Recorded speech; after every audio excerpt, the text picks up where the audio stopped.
ponto de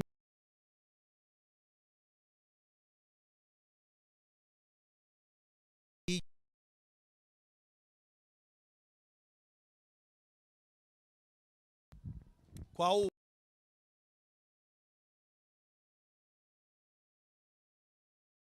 por que nós entramos nesse mundo? Qual o propósito de um Deus todo-poderoso que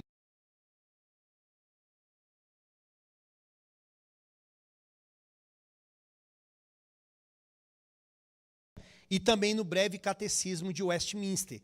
A pergunta 1 é: qual o fim principal do homem? E a resposta é: nós existimos para glorificar a Deus e gozá-lo para sempre, ou exaltá-lo para sempre. Então, a nossa existência, o motivo de nós estarmos aqui neste mundo, fomos criados para a glória de Deus. Esse é um ponto principal. E a gente está pensando agora na glória de Deus em relação ao culto.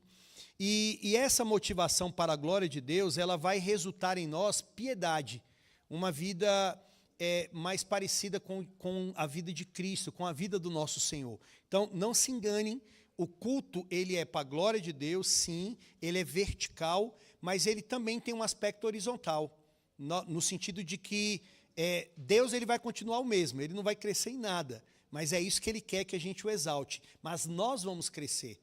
Nós crescemos quando a gente está em comunhão, a gente cresce em relação aos sacramentos, a gente cresce também quando nós estamos ouvindo os sermões. Então, a ideia é que há esse crescimento da nossa parte. Tá? E o culto solene, ele é aquele que vai expressar esse amor reverente de Deus, por Deus e para Deus. Quando a gente fala de culto, os puritanos, eles criaram algo que nós chamamos de princípio regulador do culto. O que é o princípio regulador do culto? Tá? Etimologicamente, por essa frase, quer dizer que o culto ele é regulado, ele é normatizado, orientado pelas Escrituras. Nós vimos hoje o caso de Nadab e Abiú. Então, eles fizeram algo que era da mente deles, da imaginação deles. Não tinha uma ordenança bíblica para fazer aquilo. Então, um culto reformado, ou o que está no culto reformado, deve vir das Sagradas Escrituras, e nada além das Sagradas Escrituras. Olha o que os puritanos falaram. O modo aceitável de adorar o verdadeiro Deus é instituído por Ele mesmo. Então, Deus instituiu isso. E tão limitado pela sua vontade revelada, está nas Escrituras, que não deve ser adorado segundo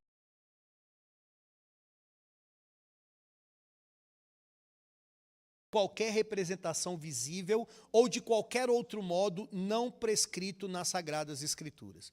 Então, a adoração é instituída por Ele, a adoração é limitada pela sua vontade revelada, então ela tem um escopo de atuação.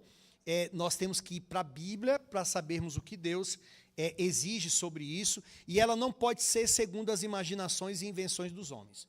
Então, aqui, certamente, eles estavam pensando no segundo mandamento: não farás para ti imagens de escultura. Então, Deus deu essa orientação porque eles não poderiam se aproximar de Deus do jeito que eles queriam, mas tinha que ser do jeito que Deus ordenou nas Sagradas Escrituras. Então, não pode ser segundo as imaginações, não pode ser segundo as invenções dos homens ou sugestões de Satanás, ok? Quando a gente olha para o Antigo Testamento, nós temos vários exemplos ali do princípio regulador do culto. Tá? Por exemplo, a Bíblia, em Êxodo 20, versículo 7, vai mostrar que Deus é ciumento pelo seu nome e para a sua glória, e que nós devemos adorá-lo como ele merece e como ele deseja, com reverência e santo temor. Deus quer ser adorado da maneira como ele quer ser adorado e não de acordo com as nossas imaginações. Segundo o mandamento que eu li, então fala sobre isso. Não farás para ti imagem de escultura, não as adorarás, nem lhe darás culto, porque eu sou o Senhor, teu Deus, Deus zeloso, faço misericórdia daqueles que me amam e guardam os meus mandamentos. Então, os mandamentos do Senhor, eles pressupõem um prólogo, tá? Que é uma palavra ali inicial que Deus falou, olha, eu sou o Deus de vocês, e eu libertei vocês da servidão do Egito. Isso aqui também, obviamente, ainda está em validade para nós. Ele é o nosso Deus, ele é Deus, ele é o nosso Deus, e ele nos tirou da escravidão do pecado. Então, agora me adorem, mas me adorem de acordo com o que eu ordenei nas Sagradas Escrituras.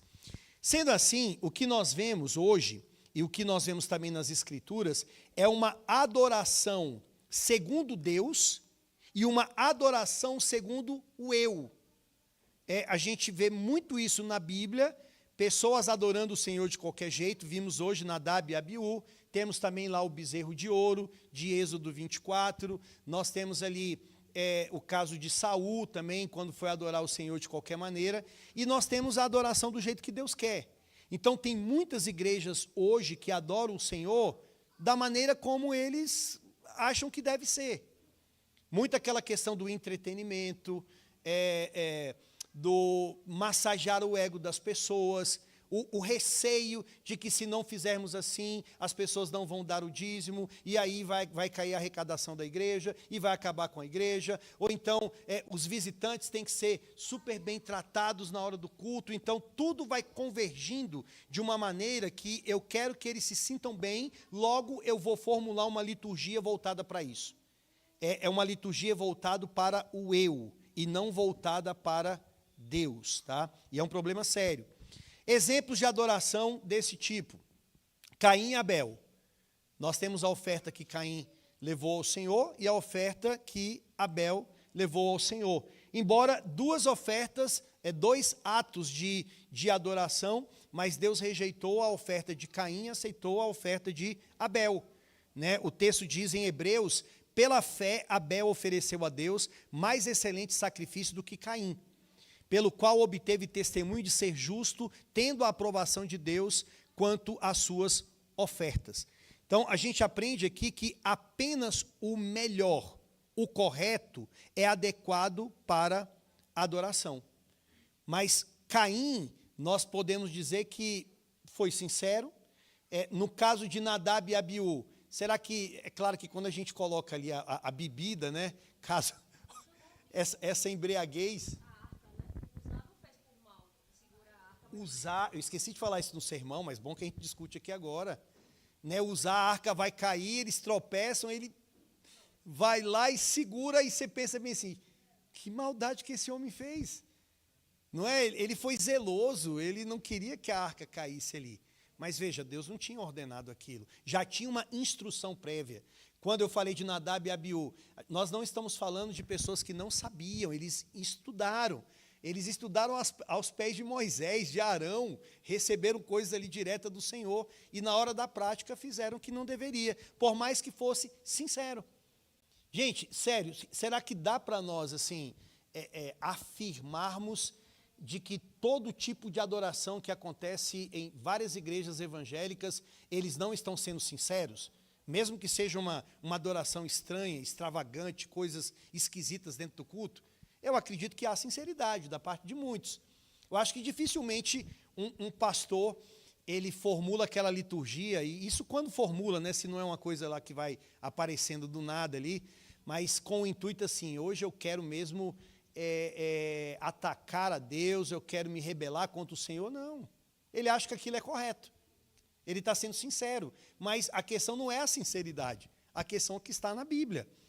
De sinceridade, convenhamos, o inferno acho que vai estar cheio de pessoas extremamente sinceras, mas que estavam fazendo o que não agradava o Senhor.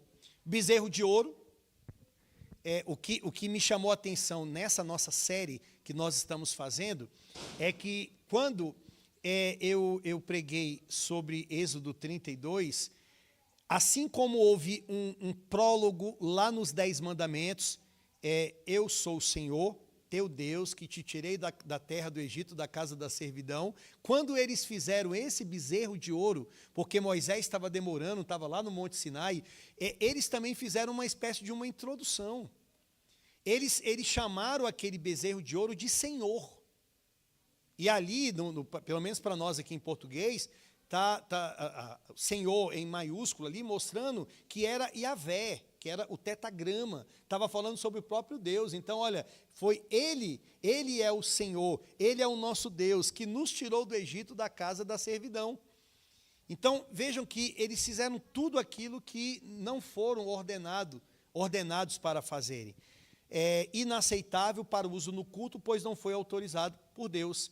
Nadab e Abiú, vocês querem comentar alguma coisa do que vocês ouviram aqui? Trazer alguma colocação sobre isso? Sobre Nadab e Abiú, do que eles fizeram? Fogo estranho, desobediência.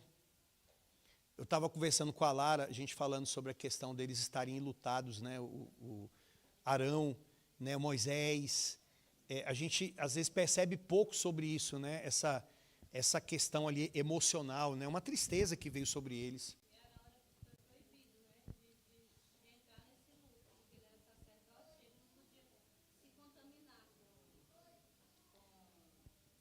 De fazer algumas coisas. Mas depois ele se recusa, aquilo que eu falei. Ele se recusa a fazer um ritual e Deus entende. Deixa ele não fazer porque ele estava enlutado. Então,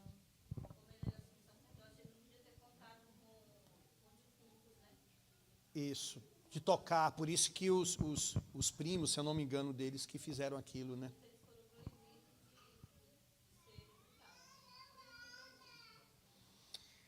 Nós temos outros exemplos aqui, a adoração ilícita de Saul, onde o Senhor disse que obedecer é melhor do que sacrificar, a rejeição de ritos pagãos atestados por profetas, né? Onde o Senhor diz que nunca lhes ordenei, nem falei, nem passou pela minha mente. Nós temos o próprio Senhor Jesus Cristo na grande comissão, quando ele fala que nós deveríamos ir e batizar, ensinando-os a guardar todas as coisas que vos tenho ordenado. O próprio Cristo, quando falou dos fariseus, ele estava também falando sobre culto, né? Quando ele diz ali que esse povo honra-me com os lábios, mas o seu coração está longe de mim. Em vão me adoram, ensinando doutrinas e preceitos que são dos homens. Nós sabemos que naquele período ali, principalmente do século I, muitas coisas queriam concorrer com a adoração ao Senhor em relação ao cânon das Sagradas Escrituras do Antigo Testamento, que eram os 39 livros. Então, tinha ali muitas literaturas dos judeus, Talmud, Guemará, Mishiná, muitas coisas da tradição oral deles, e às vezes eles queriam trazer muitas coisas para adorar o Senhor, e o Senhor falou, olha, esse povo só está me honrando com os lábios, mas o coração está longe de mim, porque me adoram ensinando doutrinas e preceitos que são dos homens. A igreja também combateu o ascetismo, adoração de anjos, quando João diz ali que vocês devem me adorar em espírito e em verdade, havia também uma controvérsia ali sobre judeus e samaritanos. Então, tudo isso, o Senhor ele estava refinando o povo dele para que o adorasse da maneira como Deus quer. Então, o culto a Deus, vamos pensar no que a gente faz dominicalmente, ele deve estar centrado na glória do Deus triuno. Então, o culto deve ser teocêntrico. Tudo deve ser voltado para Deus. E ele deve ser também cristocêntrico, no sentido de que é a mensagem do Evangelho que vai ser exposta na igreja em detrimento, ou seja, verso uma mensagem antropocêntrica. Por isso que o culto, ele não pode ser voltado para o homem, para o pastor. As músicas não podem ser voltadas para nós, é só eu. As músicas devem ser voltadas para o Senhor. É claro que tem salmos que são voltados para nós, tem músicas que, obviamente, elas vão ter esse aspecto horizontal, pedagógico, de ensino para nós, mas, em primeiro lugar, a música é para Deus. As orações são voltadas para o Senhor. Então, quando nós nos encontramos aqui no culto, é um encontro de Deus com o seu povo redimido. Por isso que nós falamos que é uma comunhão pactual. Então, quando você sai da sua casa e você vem para o salão, e esse salão, a partir do momento que a gente começa o culto, ele passa a ter um outro objetivo, A gente está aqui porque é uma comunhão com Deus pactual. Nós temos um pacto com Ele, Ele nos chama e a gente vem aqui para adorá-lo em espírito e em verdade. Ele fala, a gente responde. Eu vou mostrar isso para vocês agora, tá? Então, olha só, eu quero partir desse ponto aqui. O culto é teocêntrico, trinitário, bíblico, reverente, sincero e simples. Tá? O culto é trinitário. Temos que falar do Pai, temos que falar do Filho, temos que falar do Espírito Santo. É bíblico. Todas essas coisas devem ser extraídas, tiradas das Sagradas Escrituras. É reverente. Há uma reverência. Há emoções, sim. Há prazer, há alegria, sim. Mas nós não podemos perder esse aspecto importantíssimo do culto, que é a reverência, que é a solenidade. Não dá, meus irmãos, como muitas igrejas fazem. Vamos sair correndo na hora do culto, vamos ficar o tempo todo caminhando na hora do culto, ou vamos ficar desatentos. Há uma solenidade, há um respeito. É interessante que, se há uma solenidade em relação aos homens, você vai numa audiência, um juiz, um desembargador, né, a maneira como as pessoas se comportam, o silêncio, o respeito, a postura. Por que isso não deve acontecer diante do Rei dos Reis, Senhor dos Senhores? Diante de Deus. Então, na igreja, é isso, tem esse aspecto solene, tem esse aspecto de sinceridade e simplicidade. Por que o culto é simples? Vocês já observaram? Se você pegar uma liturgia da Igreja Católica Apostólica Romana e fazer uma comparação com uma liturgia reformada, você vai ver que falta, em relação à liturgia deles, muitas coisas no nosso culto que prestamos ao Senhor. Porque muitas coisas que são incluídas lá são coisas desnecessárias. E aqui, segundo o entendimento reformado, nós colocamos somente aquilo que está nas Sagradas Escrituras. É simples, é pregado e falado no vernáculo do povo, no entendimento da igreja. Então, não tem nada de complicado. Eu costumo até dizer que o nosso culto, ele é simples e pequeno.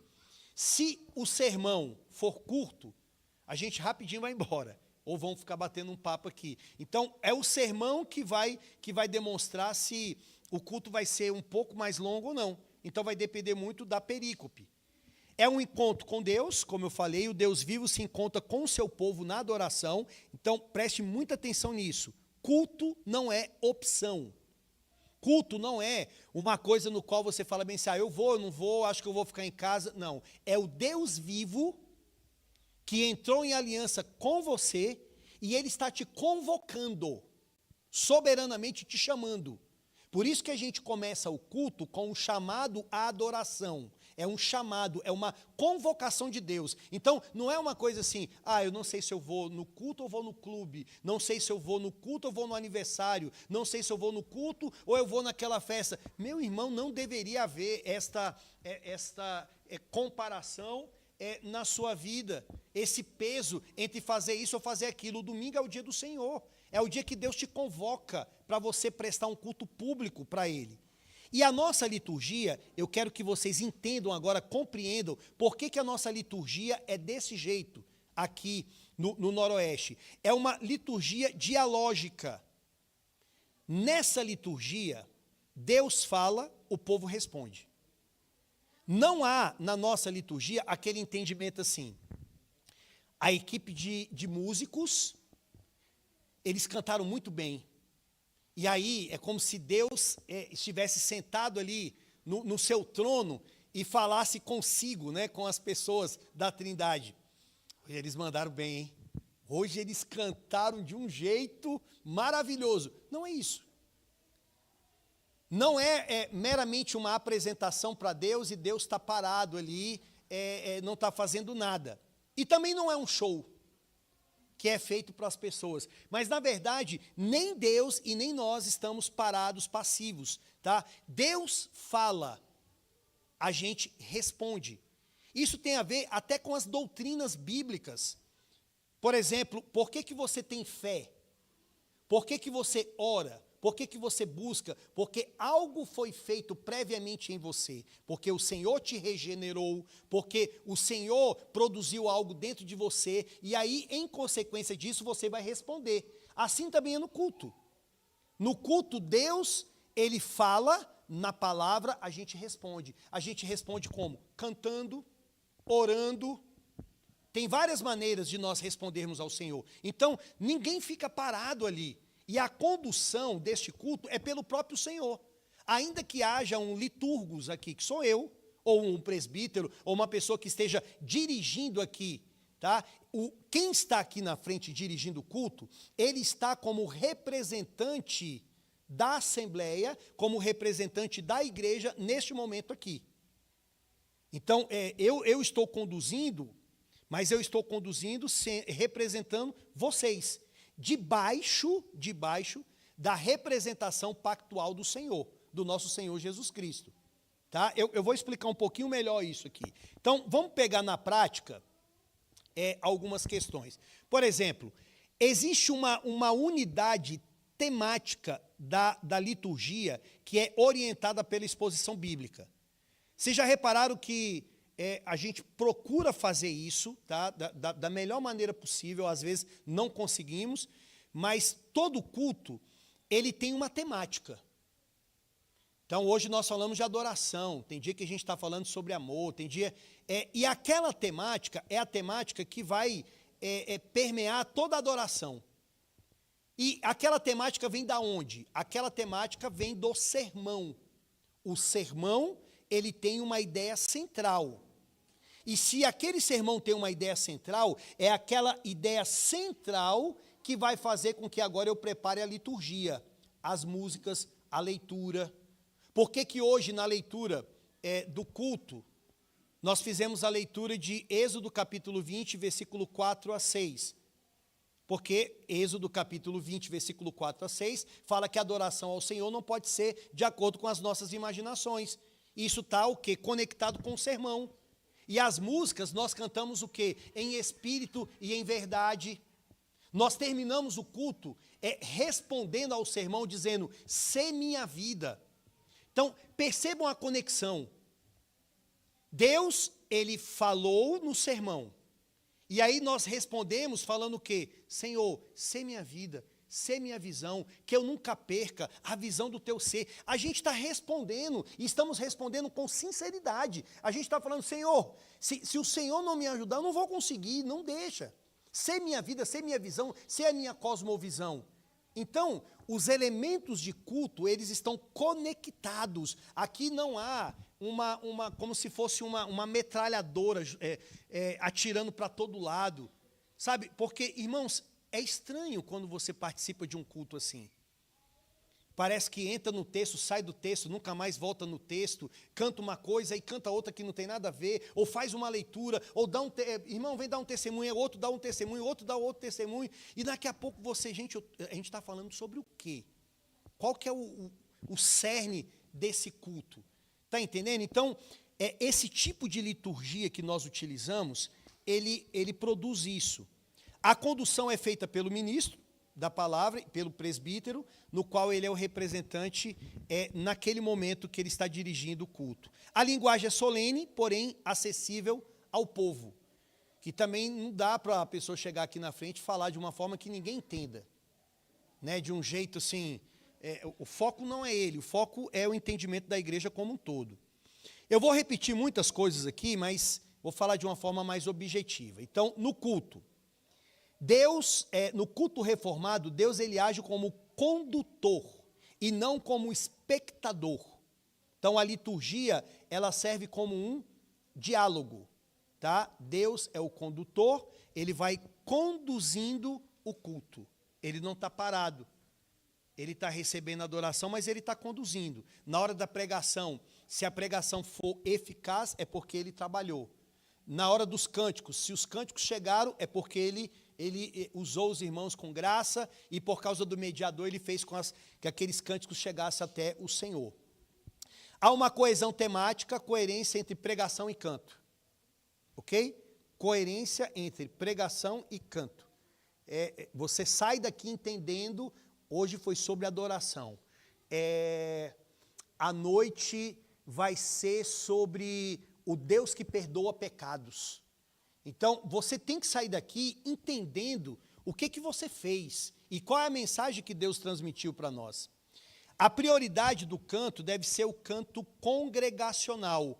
É um culto como aglutinador de gerações antes que múltiplos cultos atendendo a diferentes gostos.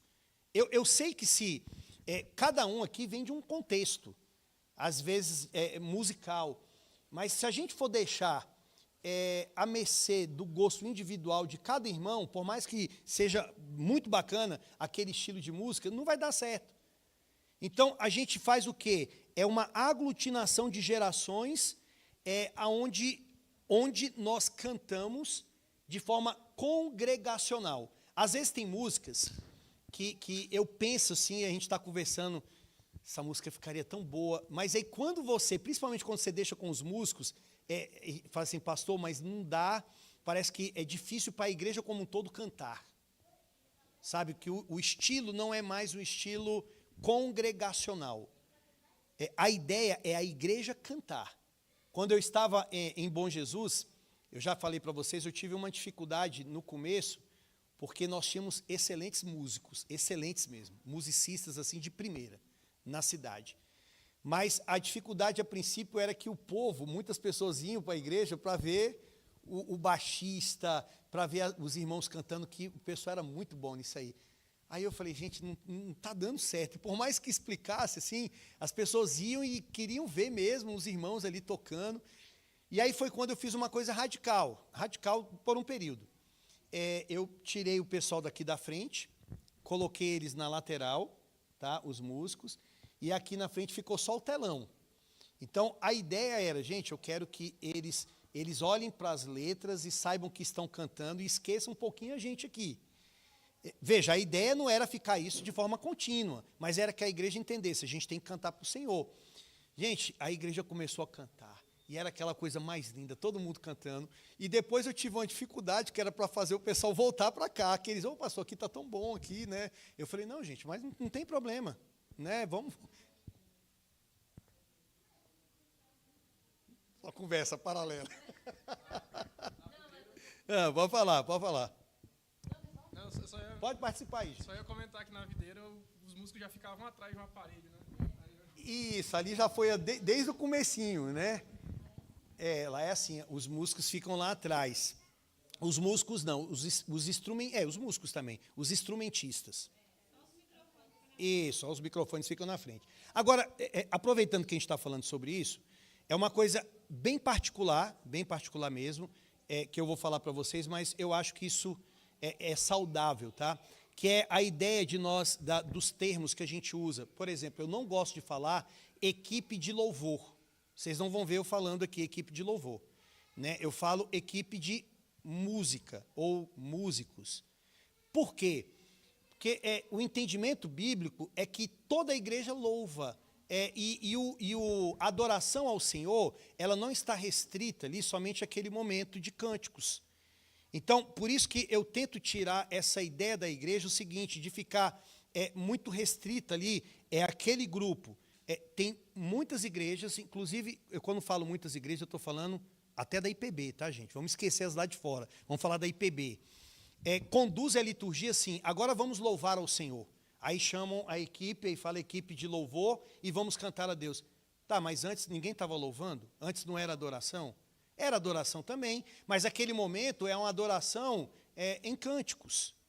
A gente adora o Senhor através da música, a gente adora o Senhor quando a gente está orando, a gente adora a Deus quando a gente está ouvindo a palavra, a gente adora o Senhor no momento dos sacramentos, no momento do dízimo e das ofertas, tá? Poderia ser sem música nenhuma, simplesmente a gente levantar e vir ali e dizimar e ofertar ao Senhor. Então, cada momento desse é importante, cada momento desse é um ato de adoração, e cada momento desse, do culto, deve ser refletido com muita atenção por nós. E detalhe, tá? Vamos dialogando aqui. E cada momento desse tem a sua especificidade, tem a sua particularidade. eu aproveito até como ensino, até para falar para os irmãos que a gente tem treinado os irmãos também para dirigir aqui a liturgia.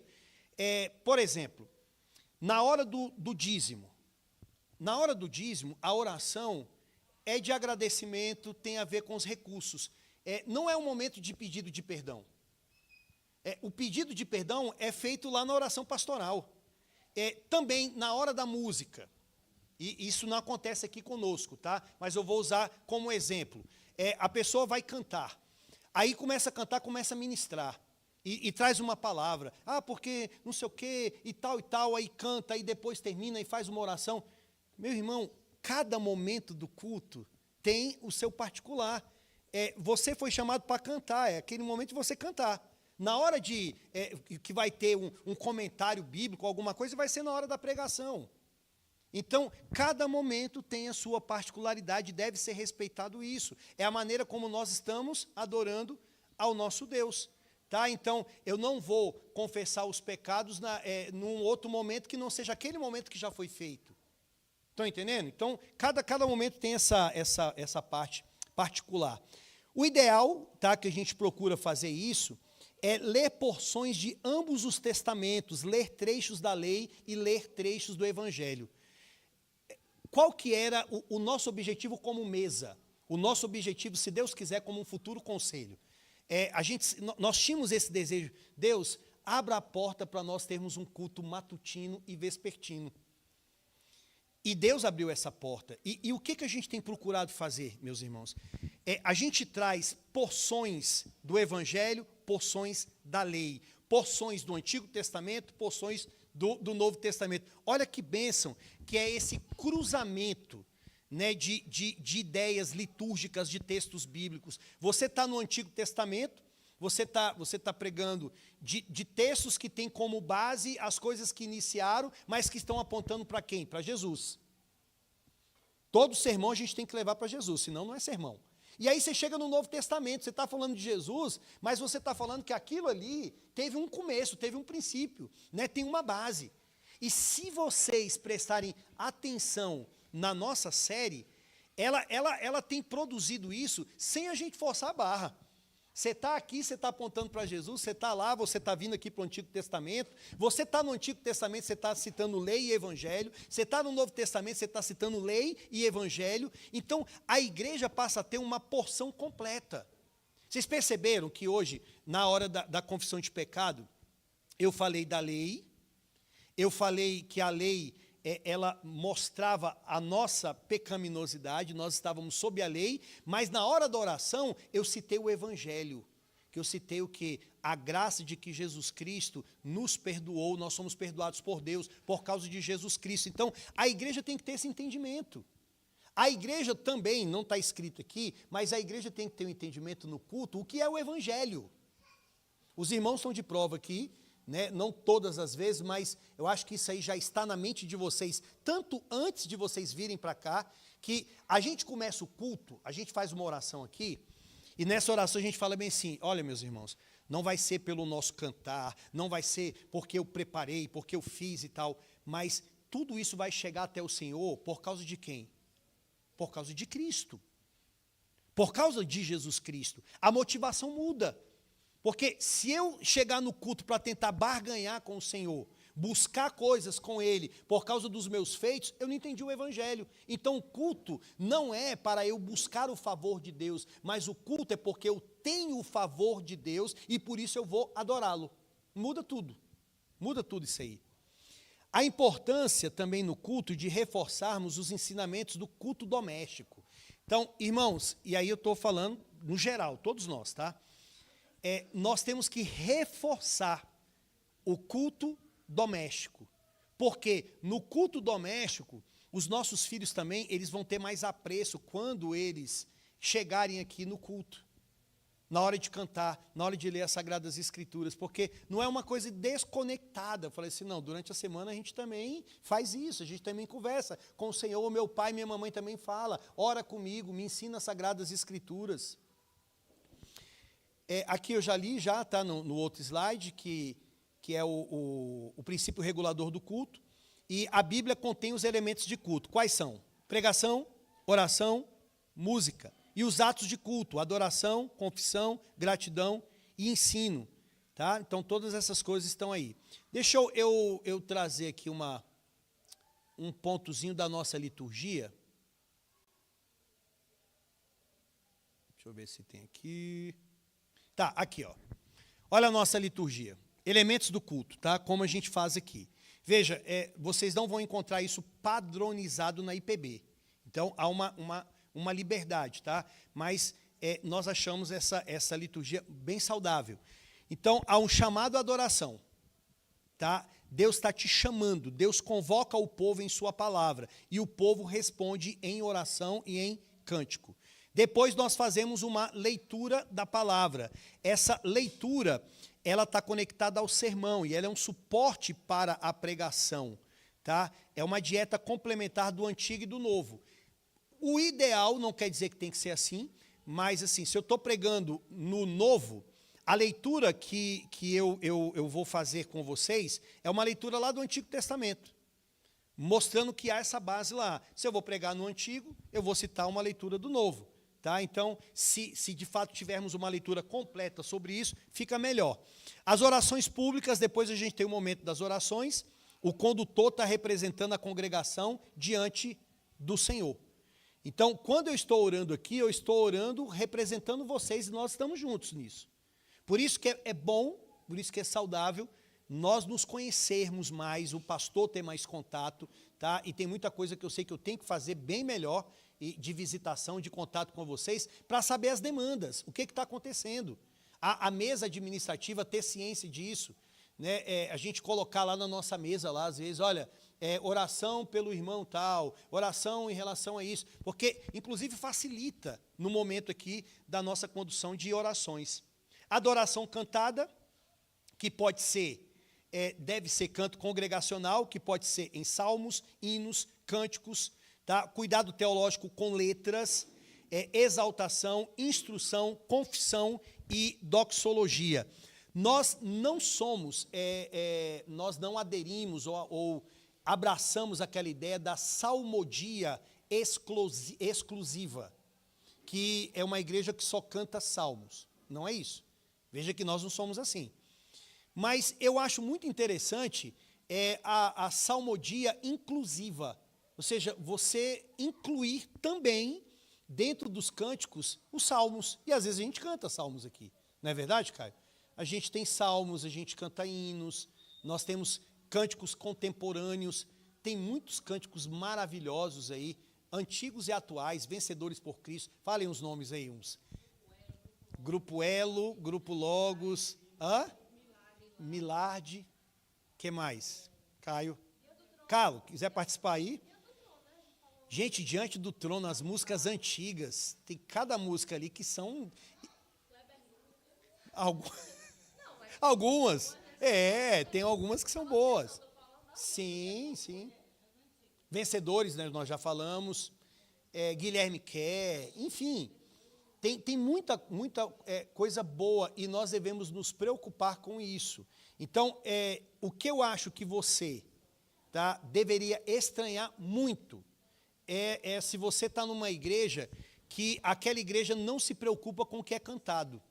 Se aquela igreja não se preocupa com a teologia das músicas que estão sendo cantadas, aí você deveria se preocupar, e muito, muito mesmo. Eu sei, tá? Eu sei que tem músicas que a gente canta aqui, que às vezes vocês não conheciam, então às vezes dificulta um pouco, e a gente conversa sobre isso, né, com a liderança aqui do grupo de música, a gente está procurando equilibrar isso, tá? Mas o ponto principal que eu quero que vocês entendam a gente procura, com a graça de Deus, ter um zelo para passar músicas que sejam teocêntricas, mas não acima de tudo, mas que também tragam edificação para nós. Então, não adianta você também cantar umas músicas que a melodia é bem bacana, mas só que não tem conteúdo, é muito raso. É igual você ouvir um sermão que você fala bem assim, tá, mas faltou tanta coisa. Tudo bem, tem sermão que... Aí vem um irmão e fala assim, pastor, eu poderia ter falado isso aqui. Pô, legal, de fato. Eu não consigo esgotar tudo isso, eu sou limitado. Agora, o ruim é quando é muito raso, que não tem nada. Que você chega aqui, você fala bem assim, rapaz, eu saí raquítico, eu saí daqui eu saí morto, caí bem ali, ó. Que não fui alimentado de maneira nenhuma. É igual música. Aquele pastor, aquele hebraísta, o Saião, como é que é o nome dele? Luiz Saião, batista, ele fala que a gente está vivendo o período da idolatria das vogais nas músicas, que é só aquelas músicasinhas rasas que fica, aí fica aquele mantro, fica aquela coisa toda, mas cadê o conteúdo, meu irmão? Sabe, vamos aprofundar nisso. Então, nós temos músicas aqui, que se vocês perceberem, gente, eu não entendi aquilo ali, olha só, a música, na letra da música, ela está te ensinando. E por isso também, eu não vou colocar aqui, tem que ser assim, dessa maneira, mas as nossas músicas, elas nos levam a uma reflexão. Eu não vou dizer que é errado você cantar com os olhos fechados, sabe? Não tem nada a ver isso, mas assim, as músicas, elas levam você a olhar e saber o que você está cantando. Há uma reflexão, há uma meditação sobre aquilo. Então, ela é mais do que parece um mantrazinho de coisas que não tem muito sentido.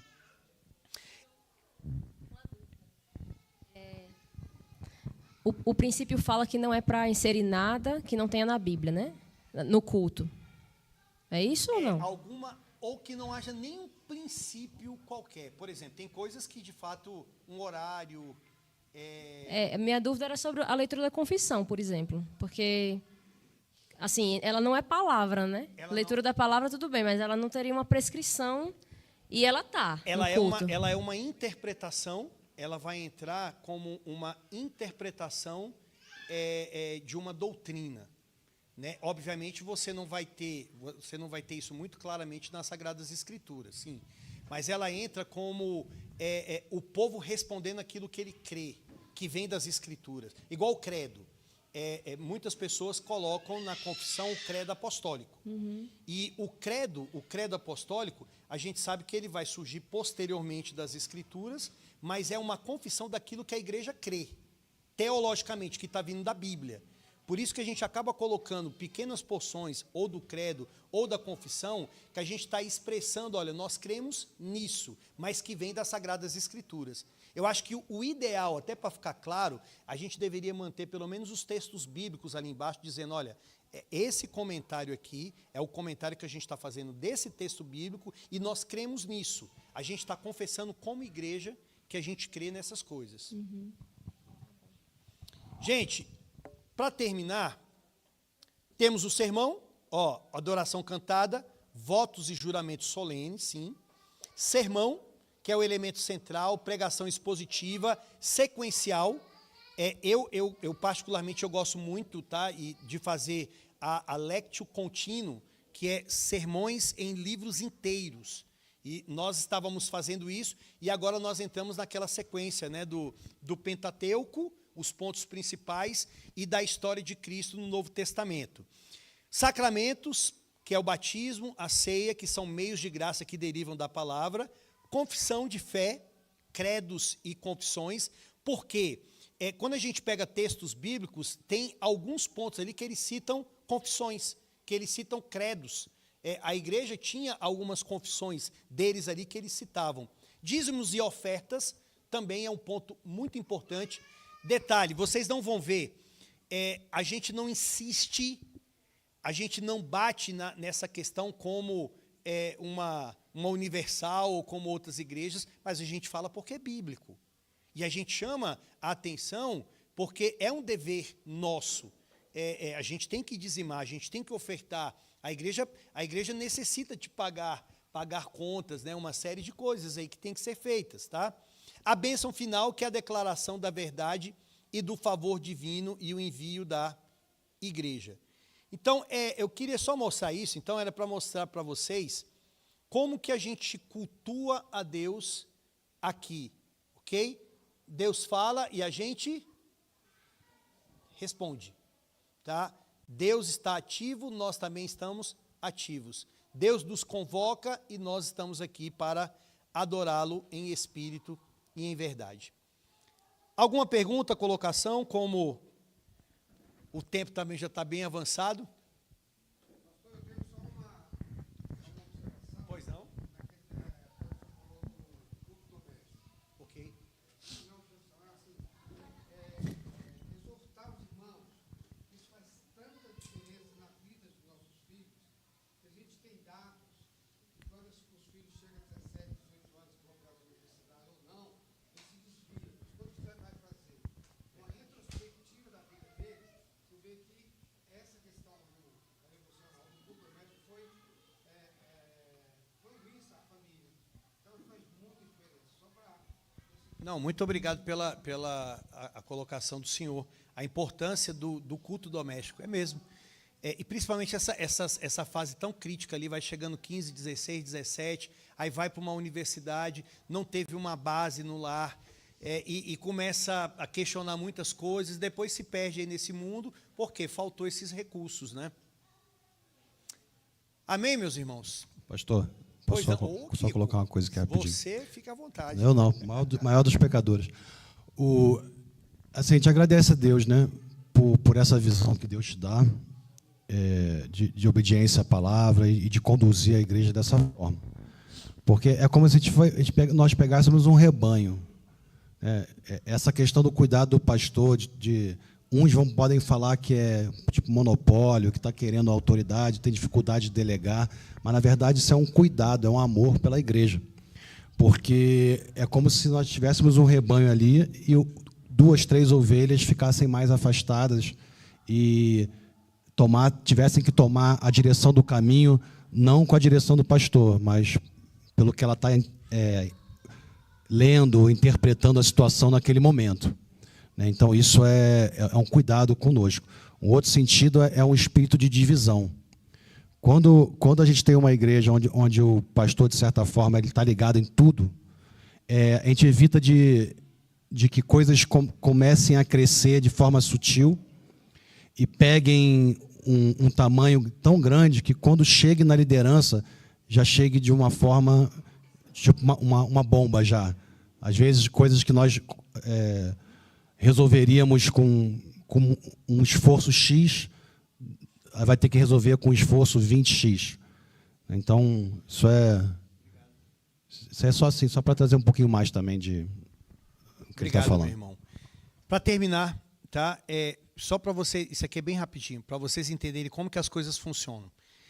Na segunda-feira, hoje no culto, a gente chega aqui, está tudo preparado, né? Tem a equipe de mídias, tem os músicos que se prepararam, vão cantar e tal, as coisas fluindo. Mas como que acontece durante a semana? Na segunda-feira, eu faço a liturgia, então a liturgia é feita pelo pastor. Tá? Por que é feita pelo pastor? Quando o pastor é ordenado, lembra lá do sermão que eu falei do de Nadab e Abiú, citei aquele exemplo lá do jovem presbiteriano. Então, cabe ao pastor a pregação da palavra e cabe ao pastor a liturgia, porque está relacionado à palavra. Então, o pastor não pode deixar isso solto. Na segunda-feira, no mais tardar, às vezes terça-feira, eu já preparo toda a liturgia, pensando no texto bíblico, aí eu passo para quem? Eu passo para a equipe de músicos. Os músicos, a gente passa para a equipe de revisão, tá? Que vão revisar a letra, a gente passa para a equipe de boletim. Então, todas as coisas vão fluir agora a partir daquela liturgia. Então, agora a gente sabe o que a gente vai cantar, a gente sabe as músicas que nós vamos colocar ali, se tem alguma revisão, alguma coisa que tem que ser feita. Mas tudo vai fluir a partir daquela liturgia que tem aquele sermão e aquelas músicas. E aí as músicas são pensadas, mais uma vez, dentro do sermão, e por isso que elas são escolhidas daquela maneira. Tá bom, meus irmãos? Então, vamos orar. Quero pedir o Caio. Caio, vem aqui à frente, por favor, faz essa oração. Oremos. Senhor, nosso Deus e Pai, nós queremos glorificar o Teu nome, Pai, queremos bendizer a Ti, queremos também Te agradecer pela oportunidade de vir à igreja, participar do culto e na sequência da EBD, queremos pedir que o Senhor seja conosco, nos dando discernimento, nos dando sabedoria para aplicar, Senhor, esses ensinamentos em nossas vidas no dia a dia.